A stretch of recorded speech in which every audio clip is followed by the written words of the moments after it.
ತಿಳಿಸಿದ್ದಾರೆ. ನಾವಿಲ್ಲಿ ಕರೆದಿರ್ತಕ್ಕಂಥದ್ದು core committee ನಿರ್ಣಯವನ್ನು ನಿಮಗೇನು ತಿಳಿಸ್ಬೇಕಾಗಿದೆ ತಿಳಿಸಿದ್ವಿ. ಇನ್ನು ಎರಡನೇ ವಿಷಯಗಳು ತಾವೇನು ಕೇಳ್ತಾ ಇದ್ದೀರಿ, ಅವ್ರನ್ನ ವಾಪಸ್ ತಗೊಳ್ತಾರಾ ಅಥವಾ ಯಾವ ಕಾರಣಕ್ಕೆ ಅವರು ಉಚ್ಚಾಟನೆ ಮಾಡಿದರು ಅಂತಕ್ಕಂಥದ್ದು ಅದು ಕೇಂದ್ರದ ಶಿಸ್ತು ಸಮಿತಿಯ ವರಿಷ್ಠರಿಗೆ ಬಿಟ್ಟಿರ್ತಕ್ಕಂಥದ್ದು. ಇವರೇನು ಉತ್ತರ ಕೊಟ್ಟರು, ಇಲ್ಲಿ ಯಾರಿಗೆ ನಮಗೆ ಕಾಪಿ ಕಳಿಸಿಲ್ಲ, ಅಥವಾ ಆ ನೋಟಿಸಲ್ಲಿ ಏನಿತ್ತು ಅನ್ನೋದನ್ನು ಮಾಧ್ಯಮದಲ್ಲಿ ಬಂದಿರತಕ್ಕಂಥದ್ದನ್ನು ನಾವು ನೀವು ನೋಡಿದ್ದೀವಿ. ಅದೇ ರೀತಿ ನಮ್ಮ ಪಕ್ಷಕ್ಕೆ ಅಧಿಕೃತವಾಗಿ ಬಂದಿದ್ದನ್ನು ಒಂದು ನಿಮಿಷ ಕಾಪಿ ಬಂದಿರತಕ್ಕಂಥದ್ದು. ಆದರೆ ಇವರೇನು ಉತ್ತರ ಕೊಟ್ಟಿದ್ದಾರೆ, ಅದಕ್ಕೆ ಅವ್ರು ಏನು ನಿರ್ಣಯ ತೊಗೊಂಡಿದ್ರು ಪಕ್ಷದ ವರಿಷ್ಠ ಲೆವೆಲಲ್ಲಿ ಆಗ್ತಕ್ಕಂಥದ್ದು, ಅದು ಜಿಲ್ಲಾಧ್ಯಕ್ಷರಾಗಲಿ ನಮ್ಮ ಲೆವೆಲಲ್ಲಿ ಆಗ್ತಕ್ಕಂಥದ್ದಲ್ಲ. ಅದನ್ನು ಏನಾದರೂ ನೀವು ಕೇಳೋದಿದ್ದರೆ ಆ ಮಟ್ಟದಲ್ಲಿ ಅದನ್ನು ನಿರ್ಣಯ ಬರ್ತದೆ, ಏನು ಬರ್ತದೆ ಅದನ್ನು ತಮಗೆ ತಿಳಿಸುವಂಥ ಕೆಲಸ ಮಾಡ್ತೀವಿ. ಮತ್ತು ಎರಡನೇದಾಗಿ ತಮ್ಮ ಗಮನಕ್ಕೆ ತರಲಿಕ್ಕೆ ಬಯಸ್ತೇನೆ ನಾನು, ಆದಷ್ಟು ಶೀಘ್ರ ಈಗಾಗಲೇ ನಮ್ಮ ಏನು ಕೋರ್ ಕಮಿಟಿನಲ್ಲಿ ತೀರ್ಮಾನ ಮಾಡಿದ್ವಿ, ಎಲ್ಲ ನಮ್ಮ ರಾಜ್ಯದ ನಾಯಕರು,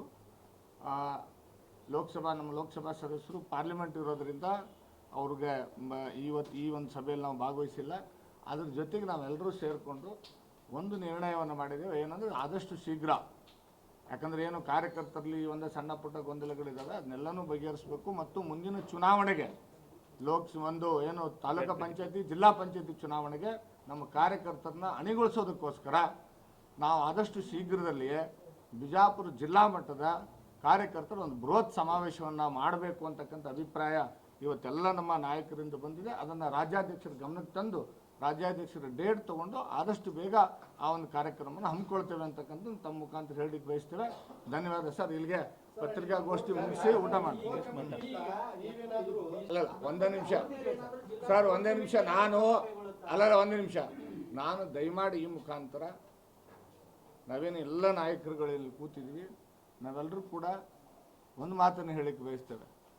ಭಾರತೀಯ ಜನತಾ ಪಕ್ಷದ ಕರ್ನಾಟಕದ ಪಿತಾಮಹ ಯಾರು ಅಂದರೆ ಸನ್ಮಾನ್ಯ BS ಯಡಿಯೂರಪ್ಪನವರು. ಮತ್ತು ವಿಜೇಂದ್ರ ಒಬ್ಬ ವ್ಯಕ್ತಿಯಲ್ಲ, ವಿಜೇಂದ್ರ ಅವರು ಈ ರಾಜ್ಯದ ನಮ್ಮ ಭಾರತೀಯ ಜನತಾ ಪಕ್ಷದ ರಾಜ್ಯಾಧ್ಯಕ್ಷರು. ಆ ಕಾರಣಕ್ಕೋಸ್ಕರ ಯಾರಾದರೂ ಕೂಡ ಕಿಡಿಗೇಡಿಗಳು ಅವರ ಫೋಟೋಗಳಿಗೆ ಚಪ್ಪಲಿ ಹಾರ ಹಾಕ್ತಕ್ಕಂಥದ್ದು, ಅವಮಾನ ಮಾಡ್ತಕ್ಕಂಥದ್ದನ್ನು ಭಾರತೀಯ ಜನತಾ ಪಕ್ಷ ಮತ್ತು ನಮ್ಮೆಲ್ಲ ನಾಯಕರುಗಳು ಉಗ್ರವಾಗಿ ಖಂಡಿಸ್ತೇವೆ.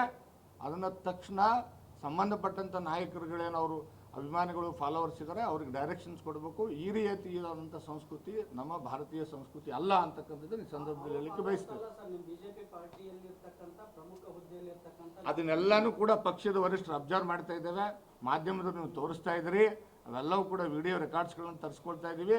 ಅಂಥದ್ದು ಯಾವುದಾದ್ರೂ ಕೂಡ ಬಂದಿದ್ದರೆ ಸಂಬಂಧಪಟ್ಟಂತೆ ಯಾರಾದರೂ ಅವ್ರ ಪದಾಧಿಕಾರಿ ಆಗಿದ್ದರೆ ಖಂಡಿತವಾಗಲೂ ಯಾರಾದರೂ ಕೂಡ ನಮ್ಮ ಪ್ರಾಥಮಿಕ ಸದಸ್ಯರಾಗಿದ್ದರೆ ಅವ್ರ ಮೇಲೆ ಕ್ರಮ ತಗೊಳ್ತಕ್ಕಂಥ ಕೆಲಸ ಪಕ್ಷ ಮಾಡ್ತದೆ. ಸರ್, ಈಗ ಕೋರ್ ಕಮಿಟಿಯಿಂದ ಯಾಕಂದ್ರೆ ಮತ್ತೆ ಉದ್ಘಾಟನೆ ಮಾಡಿದ್ರೆ ಮತ್ತೆ ಮಧು ಅವರನ್ನ ಪಕ್ಷಕ್ಕೆ ಸೇರಿಸಬೇಕು ಅಂತ ಅನೇಕ ಬಿಜೆಪಿ ನಾಯಕರಾಗಲಿ ಸೇರಿದಂತೆ ಅನೇಕ ಮುಖಂಡರು ಕೂಡ ಹೇಳ್ತಾ ಇದ್ದಾರೆ. ಕೋರ್ ನಮ್ಮ ಜಿಲ್ಲೆಯಿಂದ ಸರ್ ಈಗ ಜನರಲ್ ನೋಡಿ ತಾವು ಕೋರ್ ಕಮಿಟಿ ದಯವಿಟ್ಟು ಸರ್ ಹೇಳಿ ನಿಮ್ಮ ಕೋರ್ ಕಮಿಟಿಯಿಂದ ನೀವೇನಾದ್ರೂ ಮರು ಸೇರ್ಪಡೆ ಮಾಡ್ಕೊಳ್ಳಿಕ್ಕೆ ನೀವೇನಾದ್ರೂ ನೀವು ಮನವಿ ಮಾಡ್ಕೊಳ್ಳೋದಾಗ್ಲಿ ಈ ರೀತಿ ಏನಾದ್ರು ಮಾಡ್ತಿದ್ರೆ ಒಂದೇ ನಿಮಿಷ ನೋಡಿ. ಪಕ್ಷದ ವರಿಷ್ಠರು ತೆಗೆದುಕೊಂಡಿರ್ತಕ್ಕಂಥ ತೀರ್ಮಾನ ನಾವಿಲ್ಲಿ ಏನು ಚರ್ಚೆ ಮಾಡ್ಲಿಕ್ಕೆ ಬರೋದಿಲ್ಲ.